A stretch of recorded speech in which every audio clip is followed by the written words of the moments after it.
Warm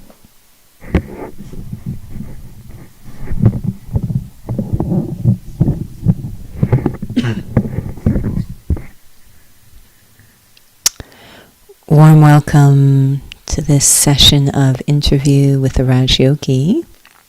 Our topic is spirituality in day-to-day life. But as usual, first we'll start with a reflection.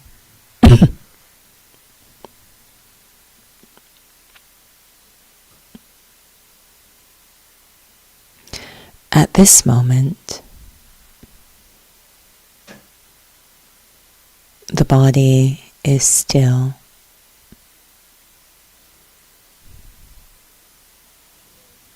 I am not very much engaged in my usual day-to-day activities. If anything, I feel a little separated from day-to-day life. A state of solitude.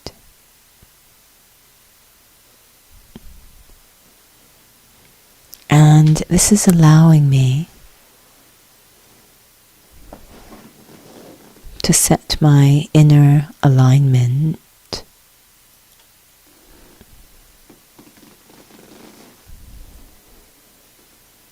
to activate and stabilize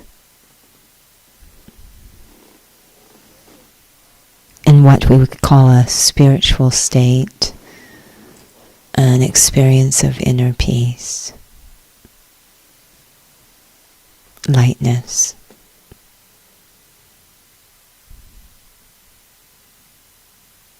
I have a very simple method to align the self inside.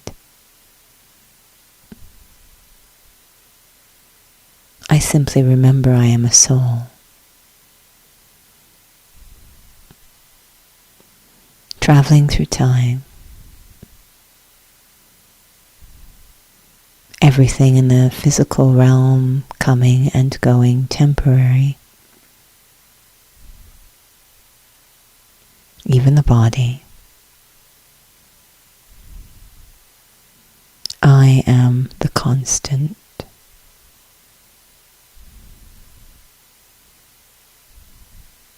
A point of life traveling through time.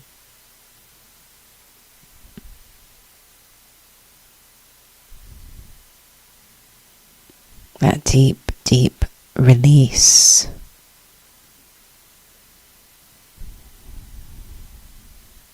Creates a wave of peace inside.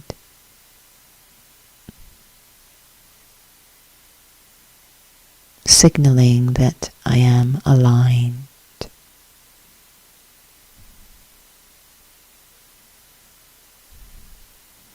And the only question left is, can I maintain this alignment, this deep inner peace, this lightness,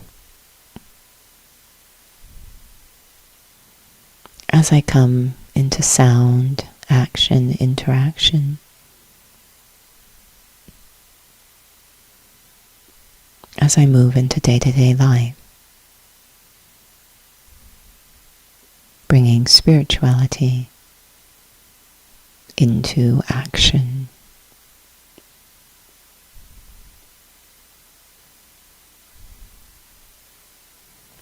Om Shanti.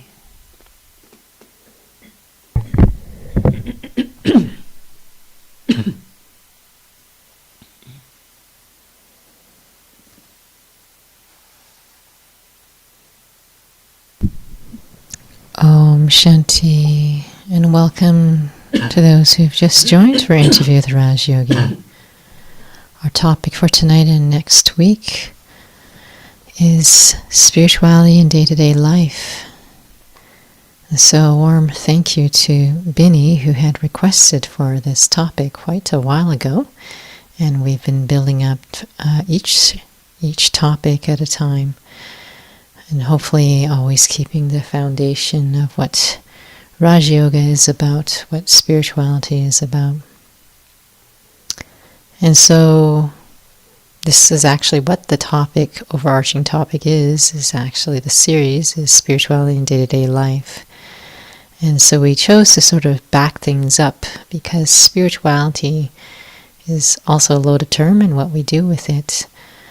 And so in terms of why is there such a propensity for there to be a feeling like I don't have time for spirituality, or spirituality is only at, just certain moments when it's convenient, given all that we have talked about in the last several weeks?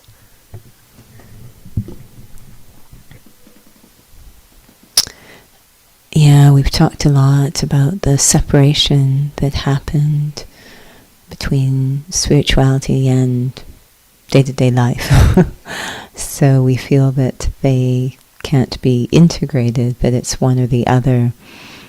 And it's kind of a fascinating sort of idea that if we're suggesting spirituality is really just connecting deeply with the true sense of self, the fact that I feel I can't do that in day-to-day life, that they've separated, would suggest that I'm not connected with myself as I come into action. So I think it's just the power, the overwhelming power of the image is completely blocking this other way of operating, where I'm not operating through an image, I'm operating really connected to my true self. So the image is almost has a life of its own, and it's really interfering. Do you feel that to be able to recognize that that's not me, does it really require that I be soul conscious? If I was to take a physical example, when we physically spend a long time in a misalignment or a flawed mechanical way of doing something, mechanics, it becomes familiar, even though it's not natural, if you will. And so when we are trying to relearn, which includes unlearning, relearn the proper or natural mechanic, it's so important to get a lot of support to get into that alignment and feel it, so that I know what it feels like, because the unnatural has a very familiar feeling. So it's, again, very powerful. So I want to know what that proper alignment feels like, so I can now know the contrast. And so without feeling it, perhaps in an artificial setting, in this case a meditation room, without feeling it, it's very difficult to touch that during the day when there's a lot of other distractions. One thing that would happen in dance class with a performance is you would rehearse until it became something called muscle memory, very natural. And the reason is, once you're on the stage, there are so many other factors that will distract you, not the least of which is a live audience, but there are so many other factors that your head is pulled all over the place, and you're relying on that deep kinesthetic feeling to just be there. So you rehearse and rehearse, practice. So that's a huge part of spirituality, is to practice, to feel it, so that when the other distractions kick in, I at least, have that deep muscle or spiritual memory of what it feels like to be myself. It's promising when you use that example that you're practicing in, for example, in ballet, and that those skills are transferable. I feel often we feel that spirituality is something that eludes us, and it's beyond our capacity to understand. Only, there's certain special individuals out there who can. Yeah, that's something I think that really is fascinating about the spiritual practice or study of Raj Yoga. It's really put forward as a practical study with the idea that it is intended as a way of life, not something separate. And the first student, Brahma Baba, who's pictured between us, was really brilliant at making it, if you will, very concrete. Spirituality does tend to become very ephemeral and hit and miss, and he made it for an elite few, lucky few. He made it very concrete, accessible, methodical. There are practices, there's things we say do, even though they're spiritual. There are certain things I can practice with my thoughts, with my attitude, and of course with my consciousness. So making it very concrete, so it's not hit and miss or luck or ephemeral, if you will. When you were sharing the commentary, I started to feel like spirituality in day-to-day life should have like 10 parts to it or something. It's just, even though we have had so many topics to lead up to it, and perhaps one of them, I don't know how much we touched on it, just because felt like it was weeks ago, but this experience of this stillness, this silence, that I want to learn to be able to sustain it through the day. Mm-hmm. Could you share a bit more about what this silence is, given again what we've been exploring in terms of awareness, attitude, perception? Imagine an object, let's say, we often say a point, so if you can, a dot or a ball if that's difficult, with hundreds of strings attached to it. And each string is attached to something in the outer world. It could be a role, it could be a relationship, it could be a possession. It probably definitely includes the body. So hundreds of strings. And every time anything changes, anything moves in the physical world, that ball is pulled. This is called a very noisy state. Very noisy state. Is this where spreading ourselves thin, that phrase came from? Yeah, it is spreading ourselves thin, in that those strings are really, there's a feeling of I have to do this. Silence is where there's no strings. The things still exist, but as they move, they don't pull you. You stay this still, stable point. So this, we say mastery or uninfluenced state. It's not that I need to step away from anything. It's just those strings of attachment are creating tremendous noise inside. The pull is experienced in the mind. So every time something changes, that string pulls and thoughts are activated in my mind. And so if spirituality is about releasing those bondages or strings, and I have this state of integrity, of stillness, of stability amidst all of this. So there's silence, not being pulled or influenced. So when we go back to this aspect of being aware of who I am, is with the intention that I actually feel that as my reality. Yeah, it's really the word that always comes to me is that integrity. That I really have an experience, a very strong experience of myself. I am stable, and of course integrity and integration, very connected words, this idea that I'm able to interact or interface with all these other aspects without losing myself. This isn't digressing, but I feel that just your explanation there really helps to feel a very beautiful understanding of what detachment means. Because I feel that we keep hearing that word detachment, and we're still using this old lens of physicality, where it's as if it means nothingness. Yeah, when you watch a dancer, dancers are very well known for their balance.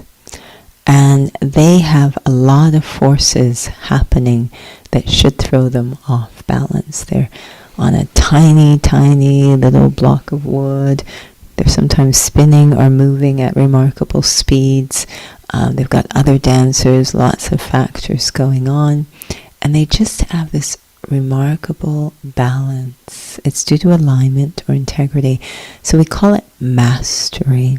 And that to me is what detachment is about, is again maintaining that mastery, that sense of self, that strength, that core, spiritually speaking, amidst different things going on around us. So we welcome to those who haven't had a chance to see the beginning of the sessions. You'll have to kind of go back. And it would have started with spirituality and awareness, I think is where it started. Leading up to what this is about. And just listening to what you were sharing, and it really helps me one understand and what my priority is in day-to-day life when I start to feel what my real identity is and what this detachment is. Yeah, it's so hopeful to me in that it's really living from the inside out and developing mastery over the one thing I can control. So anything else never really felt like very hopeful to me. But if it's really about, I just have to have this one concern, this one focus, which is really to have a deep, pure, timeless sense of myself. Okay, I can do that. But if it's, I've got to do this, that, this, and it's always changing, that's stressful. But if it's just that one concern, and you get the whole kit and caboodle, then that's very hopeful. When you're sharing it, it brought up a question I'm sure has come up, but in terms of this topic of spirituality, day-to-day life, then would it be such that if I really deepen the understanding of myself, I don't have to sort of to ask myself, well, then what do I do when I'm at work? What do I need to do when I'm in the household? What do I need to do when I'm in this social setting? I think this word do is so fascinating because, we're not called human doings. We're human beings, and we never really look at how can I be? I had a situation yesterday where there was a lot of sort of critical things going on. And I remember that experience of what state would I like to be in, and feeling that that's a very effective response. It wasn't, sort of what should I do, what can I do, what should I do, but it was more such a strong feeling that the state of I really need to be connected to myself to be of any use in this situation. So this wonderful idea that the state of being is an action and it's a response and it's just a way of moving through the world rather than putting ourselves aside and just focusing on what I do.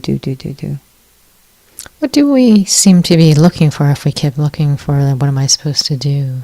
I think, we're always seeking a sense of value, and I know we get a lot of that sense of accomplishment from the checklist, and I did this today, and this today, and this today, and we love this word I did this, and I think that, and I. So we're just seeking that sort of value, but a huge part of soul consciousness spirituality is discovering the innate or intrinsic value of the self.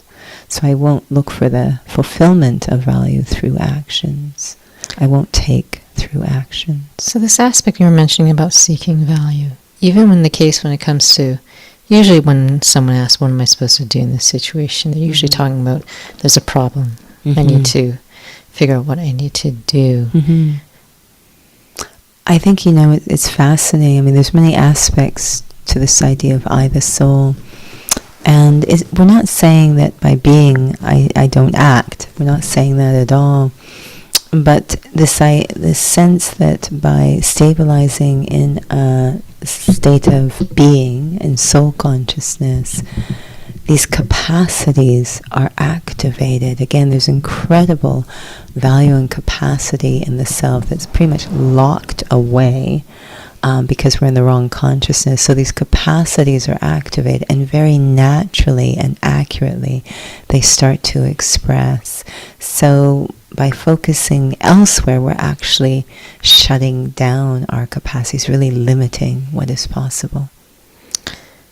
Would you say that it's a step of courage then to explore that? There's or a would lot you of say trust. it feels more obvious when I actually go into that reality? I think, yeah, there's a lot of trust, and I think as we experiment with it, we start to gain faith in it. Mm-hmm. But it is an act of trust, again, to let go of what has become familiar, however unnatural it is.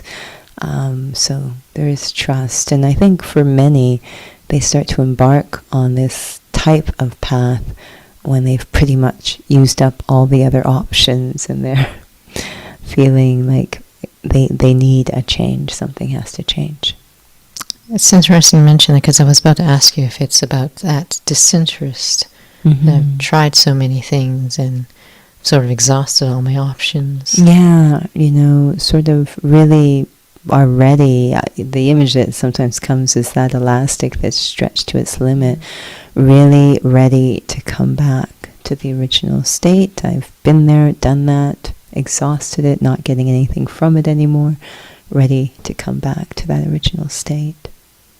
So then when it comes to this aspect of day-to-day life, and we're mentioning about detachment and what that state, I know you were using the example of the ball, a little ball or a point, and there's all of these strings attached to it, and we're so affected in if anything that we've invested in basically shifts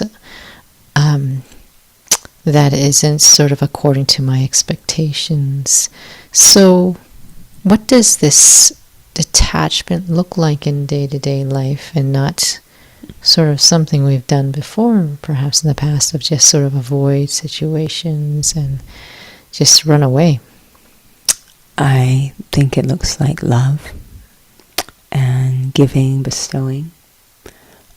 We take a lot from day-to-day life. We're in a lot of taking mode. So you mentioned the word expectations or desires or fulfillment, attainment. There's a lot of taking going on. And I know when we hear, ironically, when souls hear detachment, the last thing they associate with is bestowing or generosity or love, but actually it is the doorway to those capacities. Because again, I'm not so needy, I'm not so affected. I am able to stabilize in the self, connect with my capacities, and share those.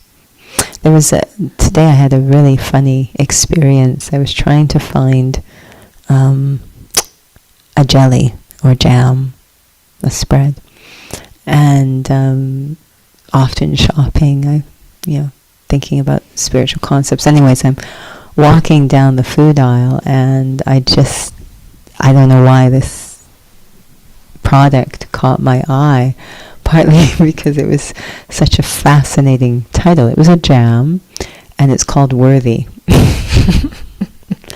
And I'm sort of looking around, like, really? I mean, it's almost like a plant, like someone's planted it there. I'm churning, and then suddenly this word worthy shows up. I'm like, this is strange. So, and it's got very beautiful concoctions. This was strawberry cardamom or something. So I pick it up and I turn around, and it explains, and it says something about as I started to overcome my addictions, the person who makes these, as I started, everything looks so hand done, like the label, everything. It's very odd. As I started to overcome my addictions, I somehow became fascinated with preserving preservatives, and started to do preservatives, and I'm offering them and hoping for a world where everyone reconnects with their worthiness. And oh my I'm goodness, like, what is this? This is not about jam anymore. And the idea of preserving reach out to that soul. was so symbolic, preserving the integrity of the self. So the idea that this jam, this business, is everything, simply came from a soul's efforts to reconnect with the self, to overcome that which, or detach from that which really strips them of their dignity. It's not that they're just sitting in a room working on it. They're actually making preservatives or jams in the store. It was a fascinating series of events. So I guess it's just, we call it indirect, but experimenting with this other method. When we say spirituality in day-to-day life, we're talking about a different operating system. Things still happen, still respond, solve problems. It's just I'm using a different pathway or entry point to get there, which is consistently about reconnecting with the self, maintaining the dignity, integrity of the self. This is my focus, rather than I've got to do this, I've got to, rather than out there. I sort of have this focus on in here, and it unlocks things that can respond to what's going on out there. Have you had that experience of being in a situation where there is that, it's pressure, but we really learn in the study of Raj Yoga that pressure actually comes from the inside. And on the outside, it might look like you're asked to choose priorities. And this, of course, came up because it was one of the requests from one of the souls of what am I supposed to feel, or what is supposed to happen inside when I'm in the workplace. And I don't know what my priority is, and am I supposed to have ambition to actually do something, or what does spirituality look like there? Yeah, there's so much in that question, and what we're suggesting is wherever I am, in the workplace, in the supermarket, ironing my clothes, interacting with family, wherever I am, the objective is sort of the same, which is, and it's lovely because then I know exactly what to do. If it's the same thing, then I'll know exactly what to do. I want to connect to myself, connect to truth or purity, and see where that takes me. That's it. I had a meeting today, and I remember getting on the meeting, and there was some objectives and lots of emails have been flying. I remember getting on, and we like to start our meetings with a moment of silence. And we use that silence to, yes, remember the self, and in this case also remember God, that source of purity that really accentuates the best in the soul. So this was it. And there was some very tense issues that needed to be brought up in a short time in this meeting. I remember, no one even wanted to start. I thought, we're going to sit here in silence forever.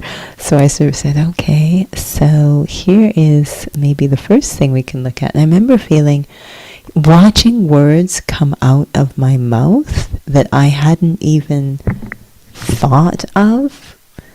All I focused on is I really just want to be in a very loving state, and I knew the way to do that was to detach, to remember I'm a soul and connect to Supreme Soul. And then these words came out, and I remember watching the words come out. They didn't even feel connected to you. These words come out like that. That's actually probably the only thing that could be said right now that could sort of disarm any tension in the group. But I didn't think of the words. I didn't think, what am I going to say? I was actually hoping someone else would talk, but no one would. It was just being in this state, and again, the capacities are activated. And then it was very beautiful, the direction the meeting took. It was really remarkable. But it's really to trust this, we're so used to operating a certain way, and it's so limiting and exhausting. And this simple method of just connect to the self, there are remarkable capacities in the human soul, natural accuracy and natural wisdom, and they just naturally flow out when we activate the point. How can I tell the difference then when there's that natural flowing out of these qualities, capacities, and when I'm just I'm trying to, it might not even look like I'm doing anything externally, but I'm trying to put out those feelings? I think that the words of the question really say a lot in telling the difference. There's a little bit of violence, there's a little bit of forcing, there's a little bit of contriving almost when we're in one scenario. And the other one, it's like I'm not even thinking about it really, I'm not planning anything, there's no violence, I'm just pretty much blissed out on my own, on this wonderful feeling of inner peace. And it's literally like, I often think about knowing this experience from being involved in design and art for a while. And, traditionally with the arts, they would talk about the muses, and that of course that kept them very safe because it kept them free, protected from ego. It's not that I did it, it's the muses used me as an instrument. So the artist would sort of be naturally in a detached state because there wasn't that ego, I have to do or create something. And because of being, these ideas would come really naturally, and it didn't feel like it came from your own planning or effort. It literally felt like the muses put them in your head. And I know that feeling because in art, very often in design, it's like, okay, you need to do this project and you need to have it done by this time. If you don't let go, you will be so stressed out. It will be extremely stressful. Oh my gosh, I've got to do this and I've got to come up with an idea. And what I found was literally people will write something and literally it's like, I'm blank. I have no ideas whatsoever of what to do. None. But I will say, yes, no problem. Yep, okay. And then I just wait. I wait for the muses, as we say. But the moment I really try to force or violate, it gets so challenging. But when there's this detachment, it's not that there are actually muses, but that very free, light state enables us to operate in a completely different way that can't be contrived or forced. So you'll know because it will sort of surprise you, I guess is what I'm saying. It will really surprise you what happens far, far more than we could achieve if we tried to make it happen. Would you feel that it does feel like a surrender to trusting that I go into that experience of letting go because of experiencing myself, that something pure will emerge within. Yeah. Would you say that I'd want to experiment in very, just simple, safe situations so that when there is a stressful, so-called stressful situation, that, that you have some sense of capacity? I think that would be the sort of self-preserving way one would go about it. First they'd have seated meditation to get a good, and then they start to slowly integrate. Now I say, but Brahma Baba, I think just dove into the deep end, and just immediately started to practice and implement this way of operating because he had to face some pretty big things pretty early on. That always happens when you're pioneering something new. But yeah, definitely just to experiment on small, safe things is a good idea. We just want to remind those who are on Instagram as well as YouTube, if you have any questions, feel free to type in the chat box. And also, if you have any topics you would like to explore, you're also welcome to put in the chat box or email us, even if you don't think of anything right now. So just this last aspect that you were sharing, in terms of not just seated meditation though, just practicing, but maybe not when you have like a deadline that's due in moments. And again, this question is coming from one of the souls who had asked about, what am I internally supposed to be feeling when I'm in the workplace? What if I am in a place where I am torn? What internally should I be practicing, or should have been, as you were saying, something I hopefully was practicing in perhaps maybe more simpler situations, so it's not like, okay, this is what I need to do in this situation. This is what I need to do in that situation. What we want to feel in the workplace or any place is peaceful.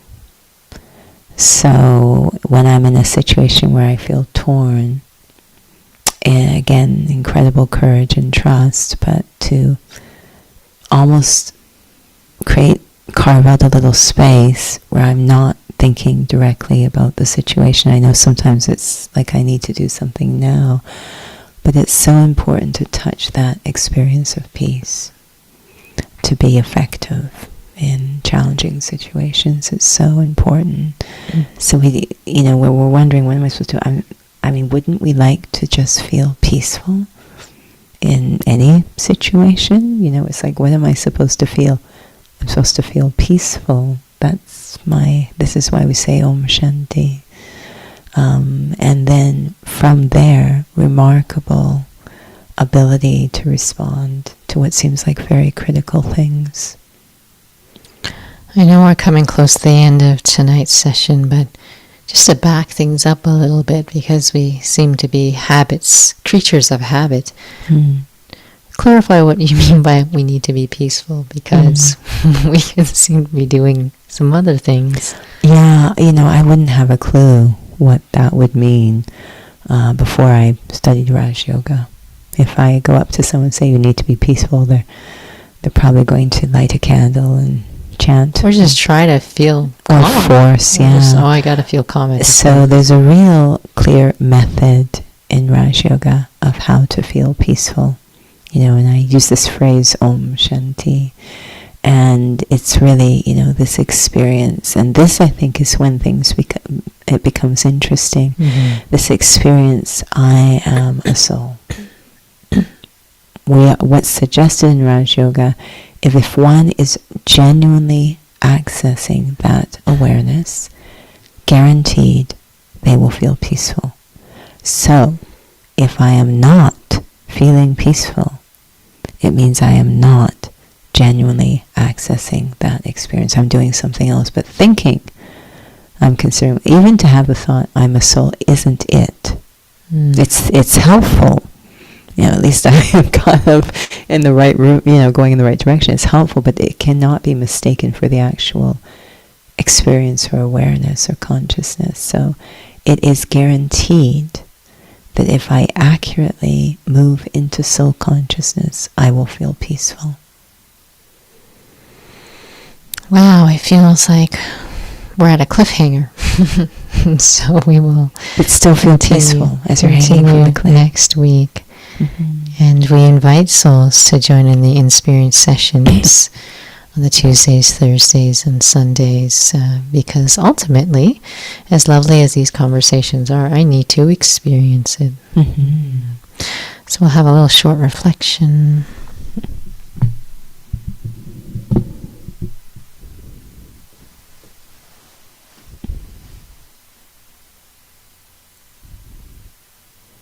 Each of us has become very used to, familiar with,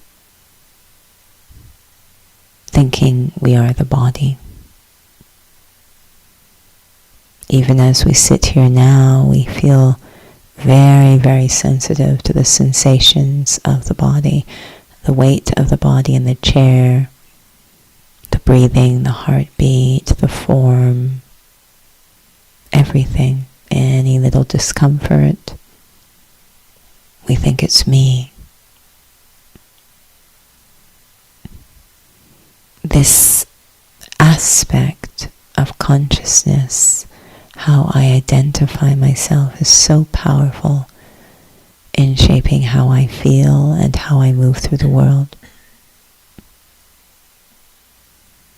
So as I sit here, deeply experiencing everything in the body, I start to pull out a bit and observe myself thinking I am the body.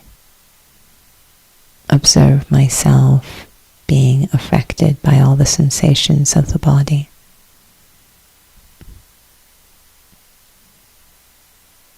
There's a certain power in being able just to observe. I, of course, am the observer, the one who is pulled out a bit, and I'm watching, not myself. I am the observer watching the habits I have formed.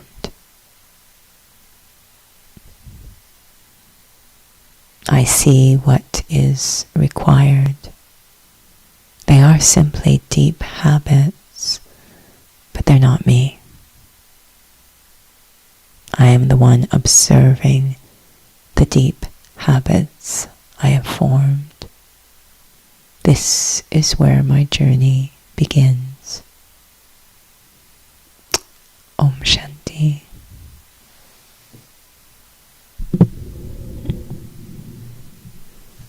Om Shanti. Well, thank you, Judy, and thank you for those for joining with us this evening. So we will continue with part 2 next week of spirituality in day-to-day life.